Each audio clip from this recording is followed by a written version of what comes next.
అంటే మీకేమన్నా dream roles ఈ టైప్ ఆఫ్ అంటే ఇప్పుడు ఆల్మోస్ట్ నెగెటివ్ అన్ని రోల్స్ చేసేసాను ఆల్మోస్ట్. ఇంకా ఇప్పుడు అసలు అంటే హీరోయిన్ గా చేసేసాను, సిస్టర్ గా చేశాను, విలన్ గా చేస్తూనే ఉన్నాను. అండ్ లైక్ ఇప్పుడు గుండమ్మ కథలో కూడా మదర్ గా చేస్తున్నాను.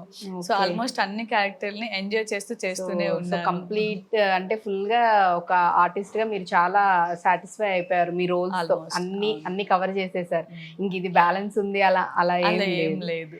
రైట్. మూవీస్ లో ఏమన్నా అంటే మూవీస్ మంచి అప్పుడు మంచి అంటే నాకు లైక్ 15 to 16 ఇయర్స్ నా ఏజ్ ఉన్నప్పుడు మూవీస్ కి హీరోయిన్ గా చేశాను. సో సో అప్పుడు ఇంత ఏ మూవీస్ లో మీరు మనసును మనసై ఒకటి, అండ్ అప్పట్లో నాగేశ్వరరావు గారిది ఉండేది, అక్కయ్య నాగేశ్వరరావు గారి మూవీ. దాని తర్వాత మళ్ళీ మాది మూవీ చేసాం అన్నమాట. ఓకే. సో అప్పట్లో ఇంత సోషల్ మీడియా లేదు కాబట్టి అంత హైలైట్ అవ్వలేకపోయాను.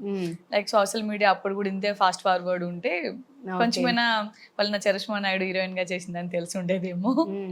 సో అలానే కొన్ని ఏమంటారు ప్రెజెంట్ లవ్ ఒకటి, ఇలా కొన్ని మూవీస్ చేశాను అన్నమాట. తర్వాత క్యారెక్టర్ ఆర్టిస్ట్ గా కూడా మన అల్లు శిరీష్ గారిది శ్రీరస్తు సుమస్తు మూవీ చేశాను, అండ్ జెంటిల్మెన్ లో పెళ్లి కూతురుగా చేశాను, అండ్ రాజుగారి గది 3లో కూడా కేరళ అమ్మాయిగా చేశాను. కొన్ని క్యారెక్టర్స్ అలా చేస్తూ వచ్చాను అనమాట. నా లైఫ్ గోల్ ఉంటే ఒకటి ఉందంటే అది తమిళ్లో ఒక సీరియల్ అయినా చేయాలని నాకు ఇష్టం అనమాట. లైక్ ఆ లాంగ్వేజ్ నాకు ఇష్టం. తమిళ్ లాంగ్వేజ్ ఏదైతే ఉందో అది నాకు చాలా లాంగ్వేజ్ మీకు అంటే దాని మీద మేనేజ్ చేసుకోగలరు. సో తమిళ్లో చేయాలనేది ట్రై చేస్తున్నాను గట్టిగా. ఇంకా దేవుడి మీద భారం వేసి గాలిలో దీపం పెట్టుకున్నా.